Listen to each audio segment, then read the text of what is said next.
Ya, selamat siang pemirsa, selamat datang kembali di Indonesia Memilih. Dan saya Bibi Krisami tentu saja nantinya akan menghadirkan berita-berita terkini mengenai politik dan pemilu besar yang akan datang di tanggal 14 Februari 2024 mendatang. Dan berikutlah berita pertama untuk Anda.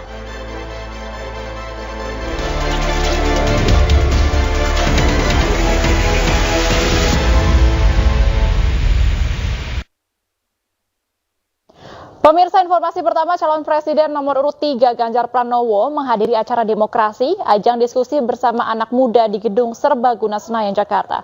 Sejumlah topik dibahas dalam diskusi tersebut, mulai dari ekonomi hijau, pendidikan, anti korupsi, hingga ekonomi kreatif.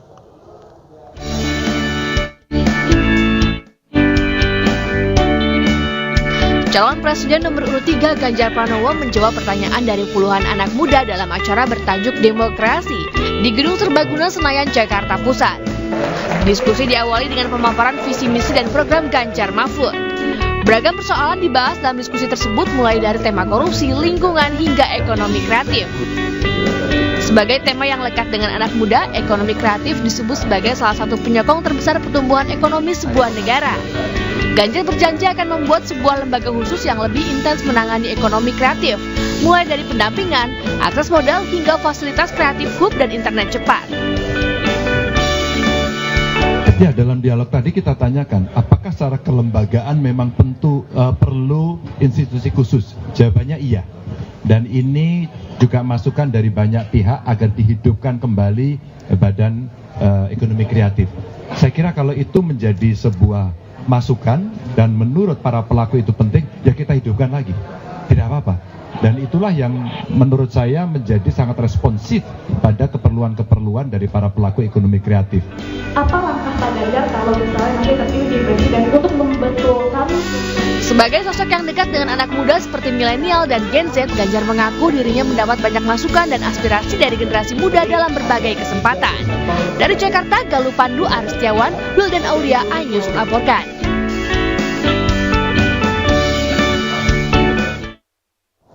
Sementara itu, pemirsa, calon wakil presiden nomor urut 3 Mahfud MD menghadiri talk show dan deklarasi pemuda Gama Pantura di Indramayu, Jawa Barat. Mahfud berdialog terkait permasalahan korupsi yang mengakibatkan kerugian negara.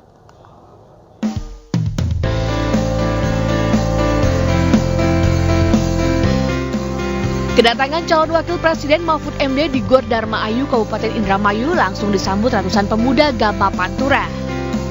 Kedatangan Mahfud MD untuk menghadiri talk show dan juga deklarasi dukungan dari pemuda Gama Pantura seperti Pantura Cirebon, Indramayu, Majalengka, dan Subang.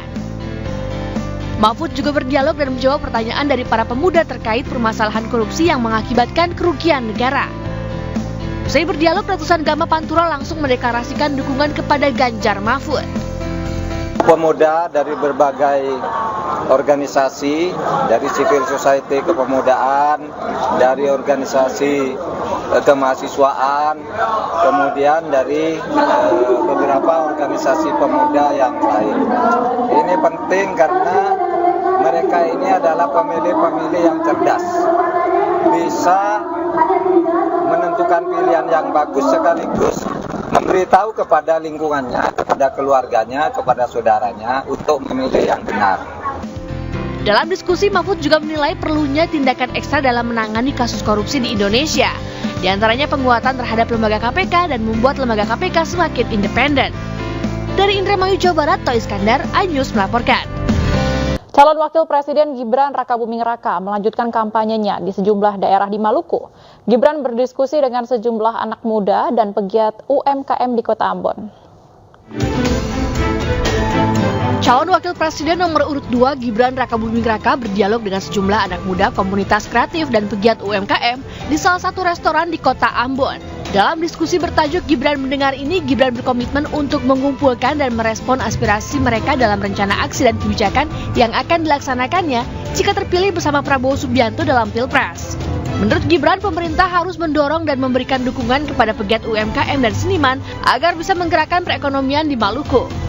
Ambon ini luar biasa sekali. SDM-nya adalah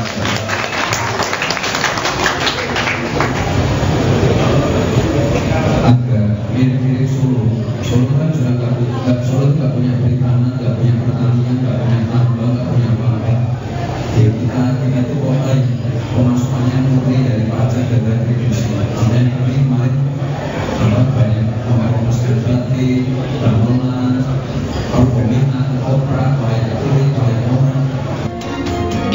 kemudian melanjutkan safari politiknya ke sejumlah daerah di Maluku Tengah. Dari Ambon, Maluku, Nurdin Abdullah, iNews melaporkan. Sementara itu, saya menemui anak muda kreatif dan UMKM, calon wakil presiden RI Gibran Rakabuming Raka menghadiri acara Bacarita yang digelar sejumlah muda-mudi. Acara Bacarita Maluku yang digelar relawan ini diramaikan ratusan muda-mudi Maluku dan diikuti artis ibu kota. Dalam acara ini, blueprint yang dihimpun muda-mudi Maluku disampaikan di hadapan calon wakil presiden Gibran Rakabuming Raka. Salah satu visi besar yang dibangun anak muda Maluku diantaranya mengenai hilirisasi perikanan di Maluku. Hilirisasi perikanan dianggap perlu karena Maluku memiliki potensi perikanan yang diandalkan. Selain sebagai poros maritim Nusantara, Maluku memiliki peluang ekonomi yang menjanjikan.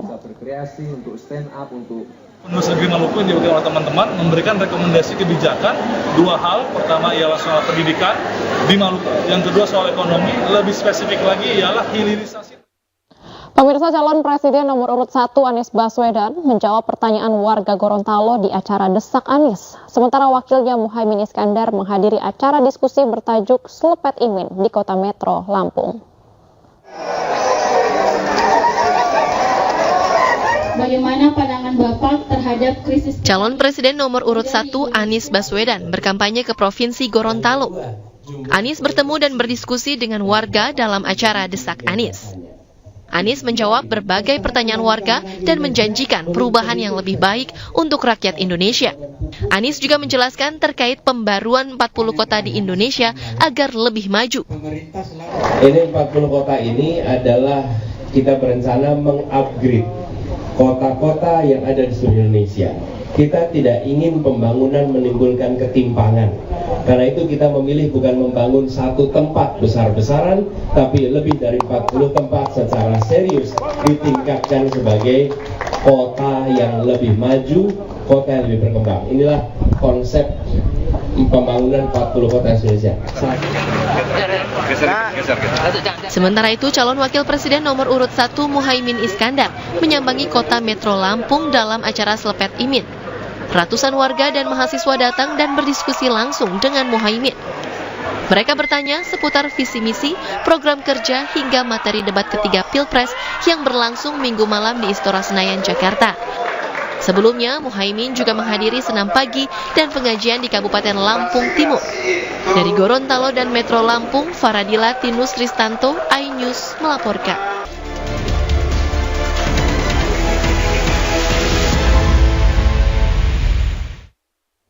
Pemirsa, situasi sengit terjadi saat Anies Baswedan memberi pertanyaan ke Prabowo Subianto soal etika, terkait bagaimana standar etika dihubungkan dengan cara pemimpin negara menjaga kedaulatan. Prabowo menyindir keras Anies karena dianggap memberi contoh yang tidak baik soal etik.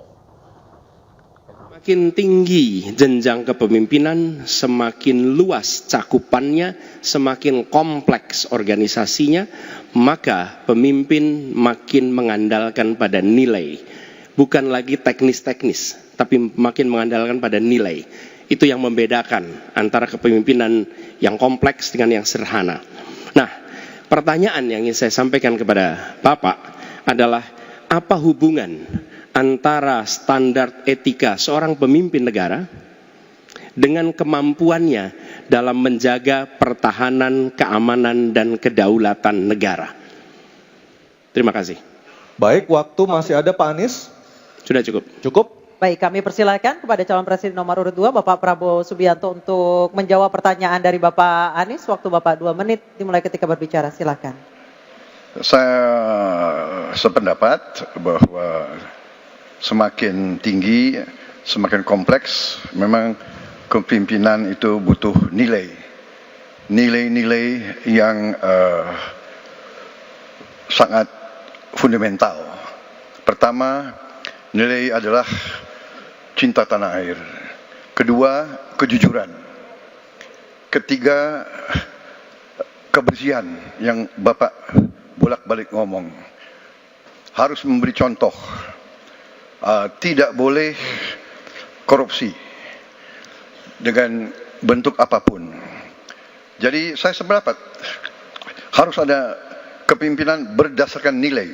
Ya. Jadi hubungan dengan etik, benar. Ya, kita harus beretik dengan benar. Ya, jujur. Apa yang kita katakan itu ya yang ada di hati kita. Jangan lain di mulut, lain di hati. Dan harus cinta tanah air. Pertahanan ini sakral bagi kita. Ini menyangkut keselamatan kita. Jangan karena ambisi pribadi kita menghasut dan menyesatkan rakyat. Itu etik yang tertinggi, Saudara Profesor Anies Baswedan. Itu etik yang tertinggi. Kebersihan jiwa, kejujuran, kesetiaan kepada rakyat. Sekali lagi, jangan karena ambisi pribadi kita menyesatkan rakyat, kita menghasut rakyat, kita membahayakan pertahanan keamanan rakyat. Kasihan prajurit-prajurit yang sedang berjuang untuk menjaga kita. Polisi-polisi yang menjaga kita, kasihan. Kalau ada calon-calon pemimpin yang kerjanya hanya menghasut saja. Waktu habis, terima kasih Pak Prabowo. Mohon tenang. Bisa tenang dulu, Bapak Ibu, bisa tenang dulu. Oke, bisa tenang dulu. Baik, kita lanjutkan kepada Bapak Anies Baswedan menanggapi jawaban dan pernyataan dari Capres nomor urut 2 Bapak Prabowo Subianto. Waktunya 1 menit, silakan Pak Anies. Ketika dikatakan bahwa standar etika yang dipegang adalah tinggi, memang menjadi presiden, panglima tertinggi harus memiliki standar etika yang amat tinggi. Itu harus. Karena dia akan mengambil keputusan, mengerahkan pasukan, dan ketika harus bertempur ada korban nyawa, itu keputusan-keputusan etika. Tapi dalam kenyataannya Pak, ketika Bapak memimpin di Kementerian Pertahanan, banyak orang dalam pengadaan alutsista, PT Teknologi Militer Indonesia, Indonesia Defense Security, lalu orang dalam pengelolaan food estate, lalu ada kejadian-kejadian di mana kita semua menyaksikan ketika ada pelanggaran etika dan Bapak tetap jalan terus dengan cawapres yang melanggar etika. Artinya ada kompromi atas standar etika. Standar etika ini fakta. Ini fakta. Dan kemudian dalam pidato Bapak mengolok-olok tentang pentingnya etika. Saya tidak tega untuk mengulanginya. Pertanyaannya, apa penjelasan Pak Prabowo soal itu semua? Baik, waktu habis. Oke, harap tenang dulu. Kita lanjutkan acaranya. Kami persilakan Bapak Prabowo untuk menanggapi pernyataan Bapak Anies Baswedan. 1 menit, silakan Bapak. Jadi, saudara-saudara, semua data yang saudara ungkapkan itu keliru semua. Jadi saya bersedia kita duduk, kita buka-bukaan, ya. Mau bicara food estate, mau bicara apa PT Teknologi Militer Indonesia, kita buka, iya kan? Jadi di mana masalahnya? Nah, saudara bicara etik, ya kan? Saya tuh keberatan karena saya menilai, maaf ya, karena Anda desak saya terus terang aja saya menilai Anda tidak pantas bicara soal etik. Sementara itu, pemirsa, Presiden Joko Widodo menanggapi jalannya debat calon presiden 2024. Jokowi soroti kurangnya penyampaian substansi visi masing-masing calon, bahkan Presiden memandang debat tidak mengedukasi rakyat. Pertama, memang saya melihat substansi dari visinya malah tidak kelihatan. Yang kelihatan justru saling menyerang, yang sebetulnya nggak apa-apa, asal kebijakan, asal policy, asal visi yang diserang, nggak apa-apa. Tapi kalau sudah menyerang personal, pribadi yang tidak ada hubungan dengan konteks debat tadi malam, mengenai hubungan internasional, mengenai geopolitik, mengenai pertahanan dan lain-lainnya, saya kira kurang memberikan pendidikan, kurang mengedukasi masyarakat yang menonton. Saya kira akan banyak yang kecewa, sehingga debatnya memang perlu diformat lebih baik lagi, ada rambu-rambu sehingga hidup. Saling menyerang nggak apa-apa, tapi kebijakan, policy, visinya yang diserang, bukan untuk saling menjatuhkan dengan motif-motif personal. Saya kira nggak baik dan nggak mengedukasi. Yang berkaitan dengan pertahanan, yang berkaitan dengan keamanan negara, yang berkaitan dengan alutsista itu ada yang bisa terbuka, tapi banyak yang memang harus kita rahasiakan karena ini menyangkut sebuah strategi besar negara. Nggak bisa semuanya dibuka kayak toko kelontong, nggak bisa. Pemirsa, calon presiden dan wakil presiden nomor urut 3 Ganjar Pranowo Mahfud MD dinilai mampu menjadi tokoh pemersatu Indonesia. Hal tersebut terlihat pada saat deklarasi dukungan FBR dan IKAMA untuk pasangan Capres-Cawapres nomor urut 3 ini.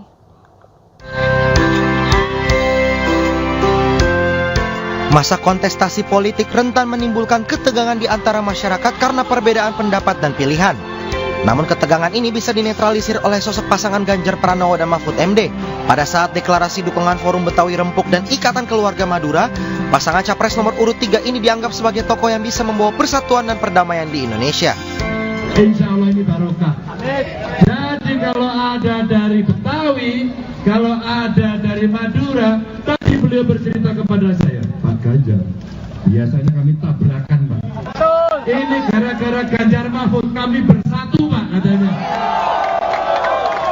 Terima kasih. Terima kasih. Dalam momen deklarasi ini, pasangan Capres dan Cawapres Ganjar Pranowo dan Mahfud MD juga menyatakan tekadnya untuk mempersatukan dan membawa perdamaian untuk semua suku bangsa di Indonesia. Tim Liputan iNews melaporkan.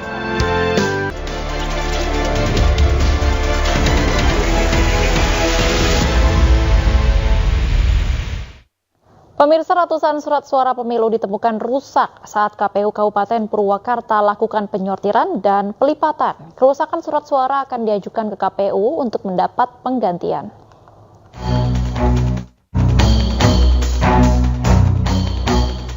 Puluhan ribu surat suara pemilu calon anggota DPR RI telah disortir dan dilipat oleh Komisi Pemilihan Umum Kabupaten Purwakarta, Jawa Barat.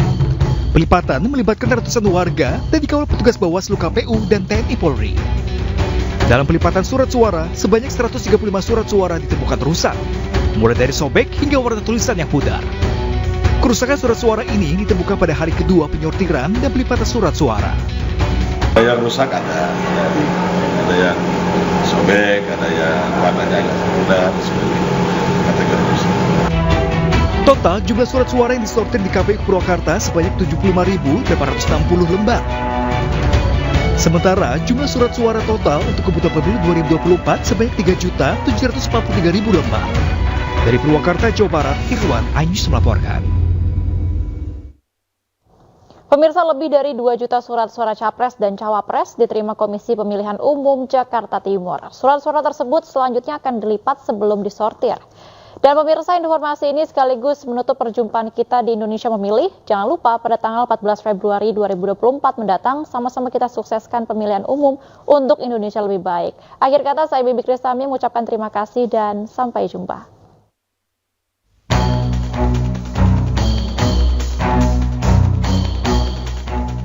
Komisi Pemilihan Umum Jakarta Timur telah menerima 2.436.059 surat suara Capres dan Cawapres 2024. Penerimaan surat suara dipantau Bawaslu dan Kesbangpol serta kepolisian untuk memastikan kerahasiaan dan keamanan logistik pemilu. Penyerahan puluhan ribu surat suara menggunakan truk dan langsung diserahkan ke gudang sortir KPU Jakarta Timur, Pulau Gadung, Jakarta Timur. Alhamdulillah, surat suara PPWP sudah kami terima di KPU Kota Jakarta Timur.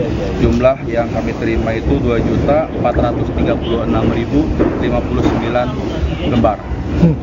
Rencana setelah kami terima, kami akan segera sortir lipat. Ya, setelah selesai Presiden dan Dapil 4, setelah itu baru Presiden kita segera sortir lipat untuk menghemat waktu dan mengejar target. Kalau kita sih melihatnya proses itu berjalan dengan sangat lancar. Alat yang digunakan bermacam-macam, tapi tidak mengurangi keabsahan pada saat pelipatan maupun pensortiran. KPU Kota Jakarta Timur akan menjadwalkan pengiriman surat suara ke gudang logistik tingkat kecamatan setelah menerima surat suara lengkap, mulai dari surat suara Capres-Cawapres, DPR RI, DPRD, hingga DPD. Dari Jakarta, Rio Manik, iNews melaporkan.